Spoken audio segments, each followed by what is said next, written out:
Hi everyone, my name is Leanne and today I am bringing you a festive TBR pile.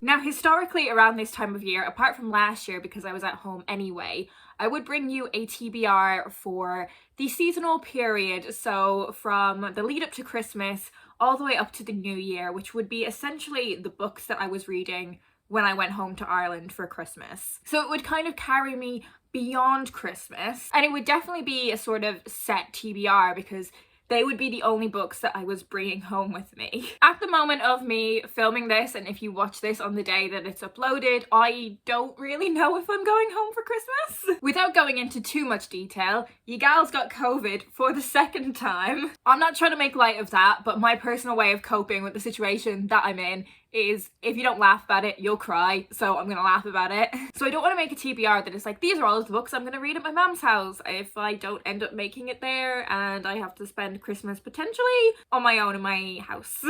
We'll cross that bridge if and when we come down to it. I mean, as you can see, I'm not ill anymore, but I do need to carry out my isolation period, and as long as I test negative on the day that I'm meant to fly, which is post my isolation period, I will be able to get home.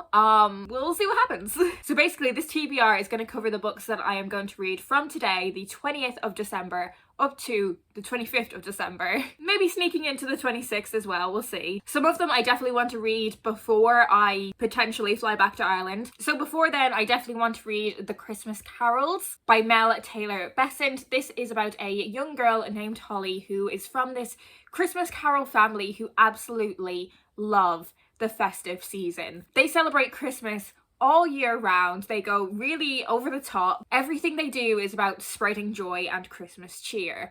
And when Holly goes to a new school, people find this a little bit unusual. People are definitely judging her, teasing her because she is so Christmassy and eccentric. And this is a book about whether the world's most Christmassy little girl is going to lose her Christmas spirit. I think this is going to be packed full of so much joy and those good Christmas feels. So I'm going to snuggle down and read this one this evening with a cup of hot chocolate. And while I'm at it, I will also read Robin, written by Dan Onjari and Mikey Please, with illustrations by Bryony May Smith. This is the story of a robin and her family of mice who adopted her when she was just an egg. And it's about Robin's journey of coming to understand how to fit into this family and celebrate her differences in this family. This is also on Netflix in a minute, so maybe as part of this cozy Christmas reading evening, I will read the Christmas carols, read this, and then watch the Netflix version as well. I'd also like to read The Christmassaurus and the Winter Witch by Tom Fletcher. I read the first Christmassaurus book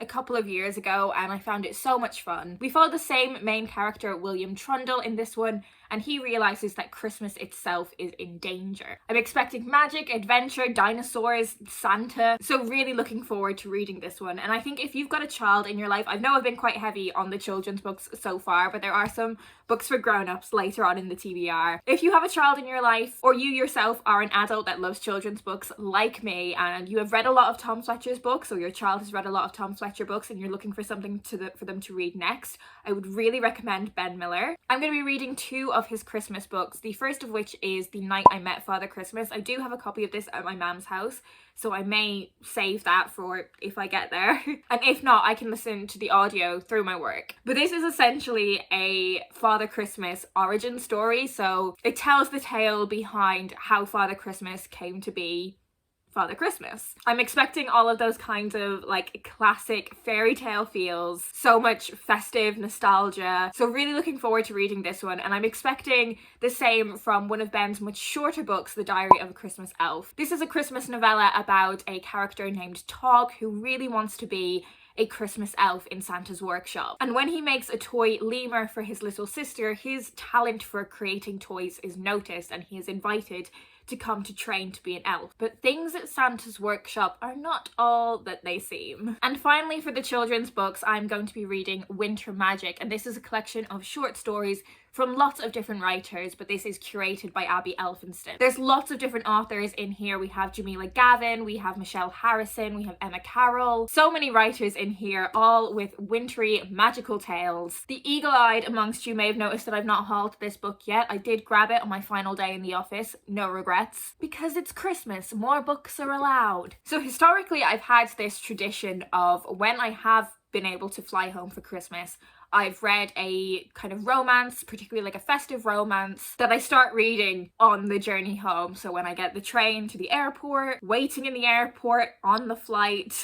I am just buried in this one festive romance. And I will read this regardless. If I don't manage to get home, I will read this and kind of replicate that experience as much as I can. So it will get read either way. But this is The Winter of Second Chances by Jenny Bayless. Now you may remember that I read The 12 Dates of Christmas by Jenny Bayless last year. Had so much fun with it, so I'm really looking forward to reading this one at the same time of year. This follows our main character Annie, who I believe is a little bit older than a lot of romance protagonists tend to be, and that's something that I'm really looking forward to reading about it. But Annie seems to have it all. She is an acclaimed restaurant owner with her husband Max. She has 2 gorgeous grown-up sons. But after Max commits one indiscretion too many, Annie has had enough. She takes herself off to the Kent coast, where she takes a caretaker role of this beach house, and she just wants a break from her life. This has a tight-knit village community. She ends up opening a cafe, all of those kinds of warm, cozy, festive feels. So I'm hoping I will love this as much as I enjoyed The 12 Dates of Christmas. This next one,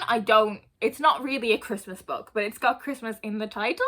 So this is Singin' and Swingin' and Getting Merry Like Christmas by Maya Angelou, and this is her 3rd of her 6 memoirs. Maya Angelou had a really difficult life, one with a lot of heartbreak, a lot of poverty, a lot of struggles that she dealt with. But in this 3rd installment of her memoirs, joy and music and her children are the center of this. I don't know if actually Christmas features in this at all, or if it's just kind of a phrase. It was a phrase that came up in the 2nd memoir, but it does have Christmas in the title, so I do want to read it over this Christmas period. And chances are I will read some other books over this period that aren't strictly Christmas books either. These are just the Christmas books that I'm gonna focus on. I realize this is a lot of books for the space of 5 days, so also, you know, it may go on longer than that. You know, if I don't finish this by the 25th, I'm not gonna stop reading it. But with the kids' books, I will read them all really quickly. I will probably read all of the kids' books in one sitting, as in one sitting per book. Not that I will just read them all through in one sitting. Now that would be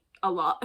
But also bearing in mind, I am in isolation at the minute. None of my housemates are here. They all had negative PCR tests, so they went home, and which has been really great because before I was in my room isolating from them to make sure they were safe. So once they tested negative and could go home, it's been nice to be able to roam around the house a bit more.